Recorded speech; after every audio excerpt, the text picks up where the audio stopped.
So the next part I want to talk about is called I'm going to use the word client, but now we call it patients.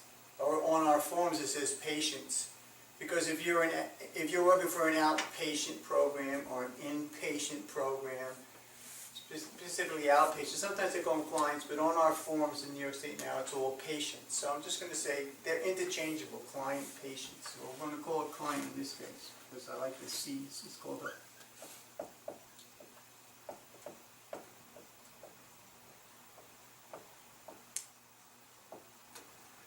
client-counselor relationship.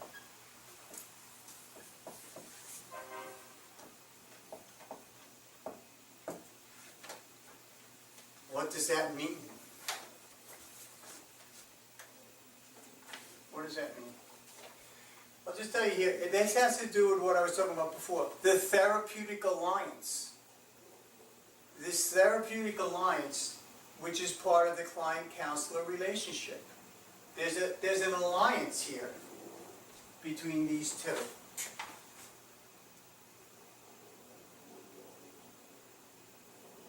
Okay? Which we call a rapport.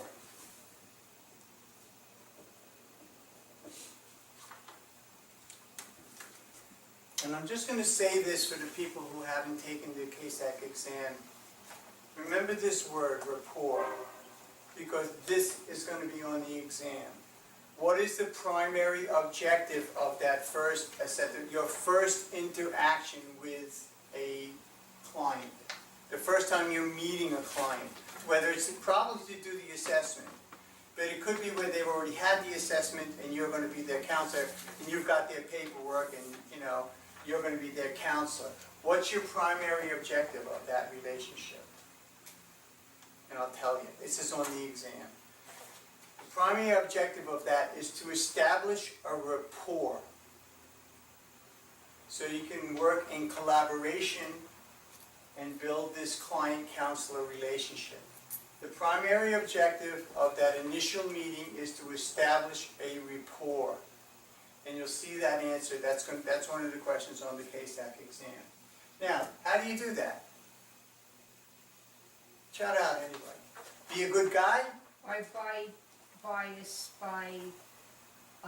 aligning yourself with the client. Okay, so when we talk...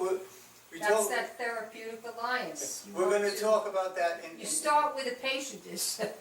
I know what you're trying to say, yes. And that's going to be part of the motivational interviewing, which is later on, or the motivational interviewing assessment. That's called empathy. You're going to have empathy. And I have another course on cultural competence, but your cultural lens, you got to take off all those biases, prejudice, preconceived generalizations, right? All these things, you have to take them off and look at that like a blank slate with empathy. You want to be empathetic. You want to meet them where they are. This is client-centered.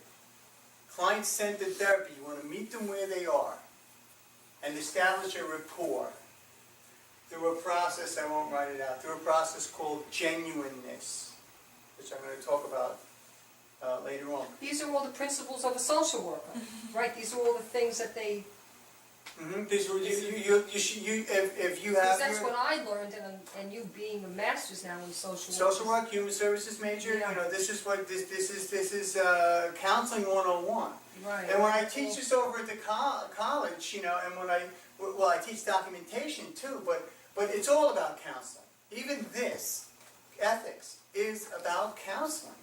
Because this is how you develop a client-counselor relationship. If you know what those ethical standards are, and your morals are good, and so you're really building on this ethical standard that you have, and you understand what the patient's rights are, and you understand what the Therapeutic Alliance, how to build that, that's what's going to make you a good counselor. For all those CASACs maybe who aren't social workers or don't have degrees or whatever, they're going to, this will be new to them. Well, this is what we teach counselors. This is what this is part. What I teach over the college, at the community college, people that are studying for their CASAC, it's all about counseling with me. We can be learning whatever course you're taking. I'm always going to put in, that this is a counseling course. this is an ethics course to be an addiction professional or addiction counselor. But this is all about counseling. This is how you do it. This is why we learn ethics, to be able to develop this counselor-client therapeutic alliance or relationship. Okay, is everybody, any questions on that? Okay, why would we need to do that?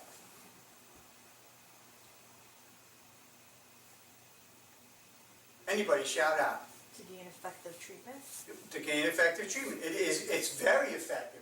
This is very effective. Building a therapeutic alliance within the confines of the counselor-client relationship based on establishing a rapport, empathy, and genuineness is exactly that. But why, well, I'm asking the question here. The question is, how can that go wrong? How can that go south? Without building a rapport? But just, without, if you don't build a rapport, if you're judgmental, if you judge the patient, if you judge the client when he sits down, suppose a guy sits down to you to do the intake and he's been sent there because he's a probation officer, because Right. he's a rapist. He's gonna distrust you, this client is gonna distrust No, any. I'm talking about you as the counselor. He's What? raped somebody. He's a rapist. But what about if he's a murderer? What about if he's done 20 years in jail and he's in alcohol and drug problem, but part of his parole is he's come out and he's actually murdered someone and he's 20 years in jail? You're going to judge him? He's already been judged, but you see why you have to have that? Because your own personal biases, we all got them, and I teach this in cultural competence, but your own bias, prejudice, that's why you have to have this framework, because if you judge someone, you could ruin this. You could say something stupid. You could ruin this. This can go south, as we'll call it. This could take a nosedive. Right? Would that be easy to do? Of course, yeah. You're saying, yeah, that's a yes, right? You could do that. You could do that deliberately if you wanted to, right? Right? You could really mess somebody up if you wanted to, right? Especially if you had a prejudice against them. You could really screw somebody over, right? That's why we have ethics. That's why we have that standard. Okay, so how could you do that? What? Screw somebody over. Oh, how can you?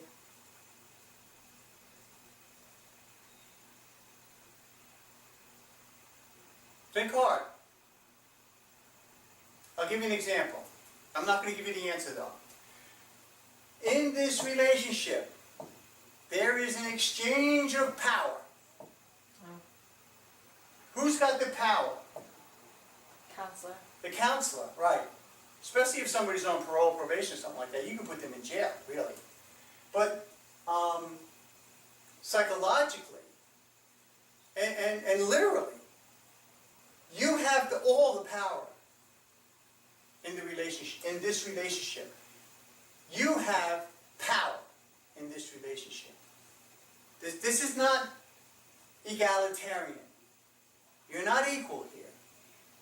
Especially if you're sitting in your office, like for example, I'm sitting in my office, you got your master's degree, your undergrad degree, your master's of science degree, you got some other, or you got your KSAC, and you got this other award that you got from your college, and you're wearing your college ring, and you know, you've got the council, you have power. And if you don't have good ethics, or an ethical, this is why we need ethics, but that's why we can't just base it on virtue ethics, because we don't know. Anybody, you know, can end up, this field is not for everybody. But you have power,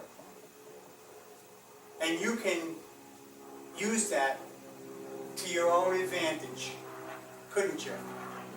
Right, so that's why Right. they have the canon of ethics. And That's why they have a your canon of power ethics. under wraps. That's why we have canon of ethics. But that's why we have clinical supervision. That's why we have peer review. That's why we have utilization review. That's why we have quality improvement. because, we're gonna have bad apples. Right? So, how could a counselor take advantage of that?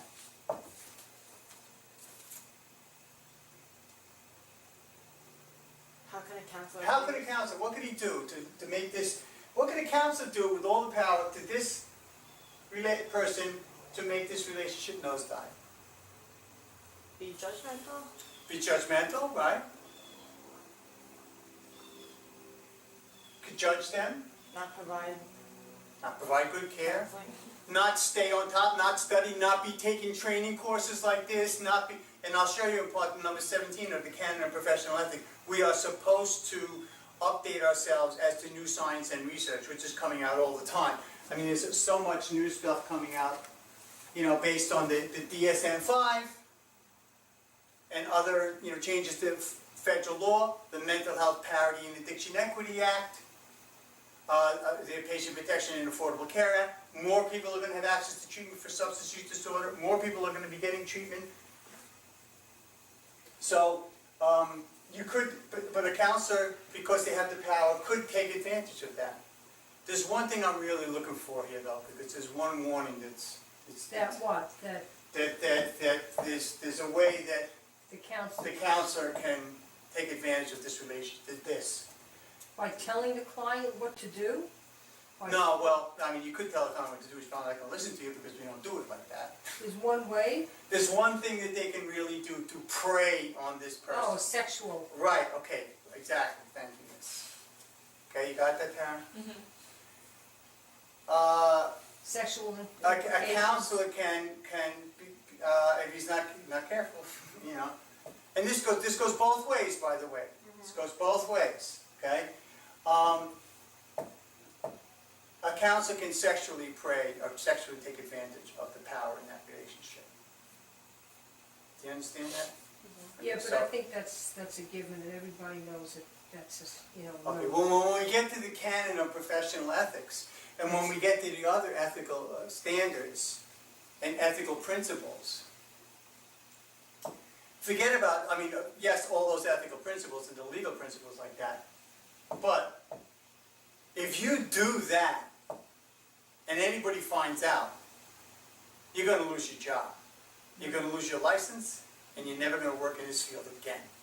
So, if you're listening to me all the way in the back, you want to ruin your career? You want to throw all your training away? A master's degree costs me $160,000 education. You want to throw that all away? Sexually prey on or sexually take advantage of a patient. Did you ever hear of any cases like Yes, that? yes. Oh, Yes, Oh. remember that case? oh. And I know several cases where counselors have lost their credential. So what happens? Oh, yes. Isn't it very common? No, it's not, Tara. Okay. It's not common, okay? I'll tell, what does happen though is it happens and nobody finds out about it. If I find out about it, I'm saying something. You see something, say something. If I find out about it, I'm saying something about it. Or if a counselor tells me, I'm reporting it. Or if a patient tells me that the counselor did that, I'm reporting the counselor to my supervisor. And it's going to go up the chain, and it's going to go to Albany. It's going to go to Oasis, and they'll have they have an investigation, and they can revoke somebody's credential, and they do, or they revoke it for 6 months, and you have to get other training, But if a counselor has sex with a client, you're going to lose your license. How about if a counselor has sex with the client's parent? Is that okay? No, of course not. Of course not. You cannot. Within the family. Sorry, Ms. Gray? Within the family, there can't be any such thing. Right. There can be there can be no sexual contact with a client or a family member. Ever. Is it okay for 2 years after treatment? You're not supposed to. No, never, Never. never. Did you study that in grad school Yeah. for social work? Yeah. Never, right, exactly, never. 2 years after, family, friends like that, never. And they could, if something like that should happen though, and someone finds out, someone can report you and you could lose your license? Absolutely. That seems a bit harsh. Seems a bit harsh. 2 years down the road, 3 years down the road, you see this person, you always had a thing for this person, and something suddenly happens that ignites, and if someone finds out, you're gonna lose your license? Yes, it can be Oh my reported. gosh. To be reported. Maybe the thing is never to become a counselor. It's not for everybody. Uh, This field is not for everybody. wow. I say that in my other training and in that my publication.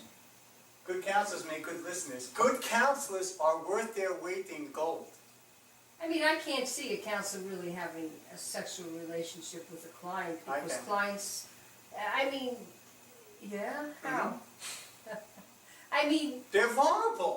because they're vulnerable, but They're actually, vulnerable. but And that's a actually turn on. that's- That's a turn on to some people. but the person, you as a counselor, looking at this person who needs so much help, I would think that the first thing would be, why would you even, well, I guess just the word vulnerable, just that this person is vulnerable adds a bit of, excitement. Appeal and excitement. Appeal, And it's a yeah. taboo. Okay? So Yeah. when we were talking about virtue ethics and morality, if that's a little bit questionable there, if it's a little bit questionable, you could fantasize about that and eventually act on it. Is fantasizing about that, is that okay? That's normal behavior, Is that a problem? as long as you don't tell anyone.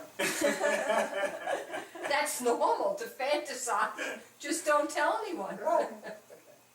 Okay. Yeah. Yes, that is going to happen. Of course. That is going to happen, of course.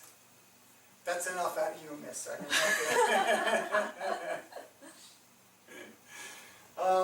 That's going to happen. Is that fantasy that could creep in. But if that when we talk about motivational interviewing, in the confines of the counseling session, you cannot do that. Absolutely not. What we call decompartmentalization. You have to, the genuineness in the report is built on presence in the therapeutic relation, the counseling session. So if you're in the counseling session with someone, you cannot fantasize about having sex with them. That's when we get into transference and countertransference. You have to get that out of your mind because you have to stay focused on the counseling session. But that's why, this field is not for everybody because you have to be disciplined, self-disciplined, and you have to have a code of ethics and have a high moral standard because it's easy to take advantage of someone because they're vulnerable, because within this relationship there is an exchange of power, and the counselor has all the power, for the most part, has all the power. So you have to, it's all about counseling, but you understand that. That's what's going to happen as you progress in this field. That's going to rear its head. You're going to fantasize, and you have to get that out of your mind, because you're there for another reason, and if you're a highly skilled, highly trained professional counselor, that won't become an issue for you. It will not be an issue. What happens, I'm going to tell you what that's called. What happens when that happens? And this is what you want to avoid.